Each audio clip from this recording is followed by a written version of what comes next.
Hi, this is Marvin Cook. Welcome back to the channel. I hope you find some things you like here. Today what we're going to go over is the basic footwork and the fundamentals, which is the foundation of boxing, and it's one of the most important things that is usually forgotten and left out. So enjoy. Alright, so now we're going to go into the footwork. This is going to be a little different. I'm going to show you some things that are going to kind of open and just expand your thoughts on the movement a little bit, because there's certain elements that we're going to have to maintain in order to get this to work properly. First off, I want to recognize something here. I want you to recognize that the way we move is actually it's inhibited a lot, just in the way we were taught to move. When you learn to walk, we basically generate motion from our shoulders. So we generate motion from the top down, which is not very effective, not very efficient. So we've learned to do it, and we generate it in everything we do. We generate speed and power. The brain likes to generate speed and power in a circular motion. So a lot of what we do, we spin into all of our moves, and we generate that motion from our shoulders. So in order to do that, you create momentum, and then you have to stop that momentum before you can actually change direction or even continue in that motion. So what we're going to do is we're going to learn to override the way our brain tells us to create motion. And that's by coming from the core or the hips. We're going to create motion from the waist down. The movement is going to be done from the waist down. So the way I like to kind of nail this home and give you something to generate or to construct in your mind is as if you have a two-man team here. We have a vehicle from here, and let's say we have a gun mounted on the top of that vehicle. All right, so now you have one gunner, you have one driver. The gunner doesn't help the driver drive, and the driver doesn't help the gunner shoot. As long as they mind their business and do their job, then this team is almost invincible. All right, so they can always help each other out by just doing their job and minding their business. If they do that, then it works. The minute they try to get over into the other person's job, then it gets a little crowded and it gets, messed up a little bit. So what we're doing here is understanding from the true boxer stance, when you're here, all of your movement should be created from the waist down. Your shoulders should not help you move, okay? Your shoulders should not help you move. Your shoulders are there so that you can generate the proper punches. Okay, so we're going to override some things that our brain is trying to cloud us in there with. It's going to try to interrupt. It's almost like an error message coming up on your computers. You're always going to be dismissing that until you override that program. So that's the frustrating part. It's very simple. The elements of it are very simple, and you can do them very easily. But the application is going to be a little frustrating until you, like I said, clear all of those instant error messages that come in.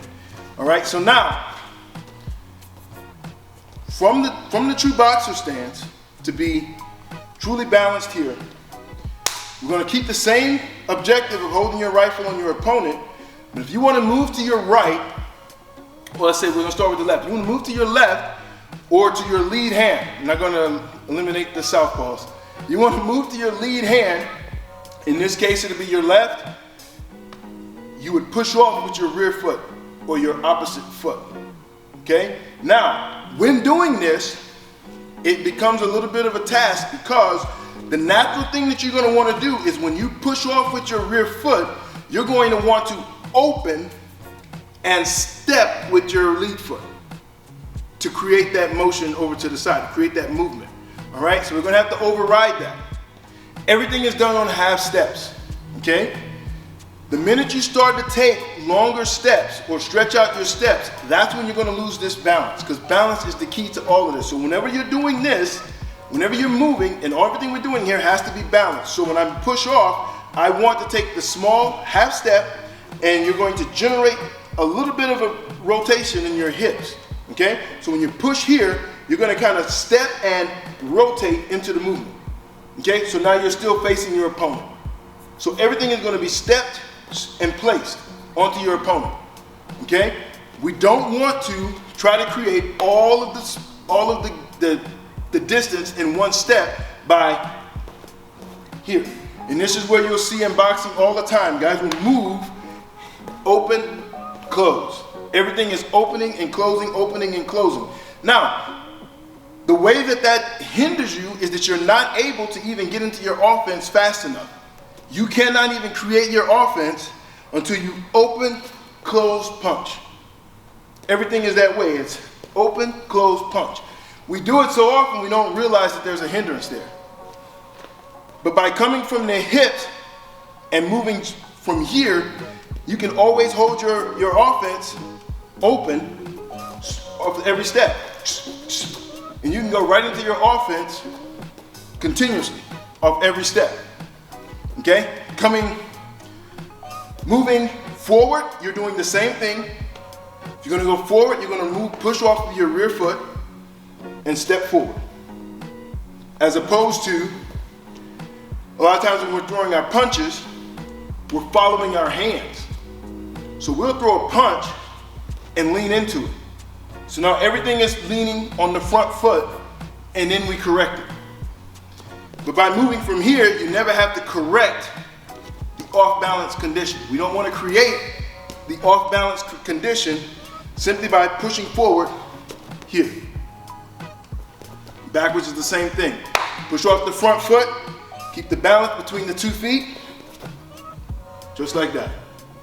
So you want to practice and drill being able to move and stay balanced. Balance has to be the key. That's the number one objective, is holding your balance and being able to have the control of your movement as you generate motion. So from here, if I want to move over and take 2 steps to my left, then I should be able to take those 2 steps and still have the balance to do whatever I want to. Whether I want to change direction, whether I want to hold still and not drift, whether I want to go back the other way, go backwards, move forward, take advantage of an angle, whatever, I should have the ability to move and change that on the fly. That's going to be the thing when you're drilling this and when you're working on this. Make that conscious note that you want to have control over your movement. Concentrate on the movement without generating your shoulders into it, because that's going to hinder your offense. It's going to hinder your ability to punch. Okay? So we want to make sure that we concentrate on the movement from the waist down.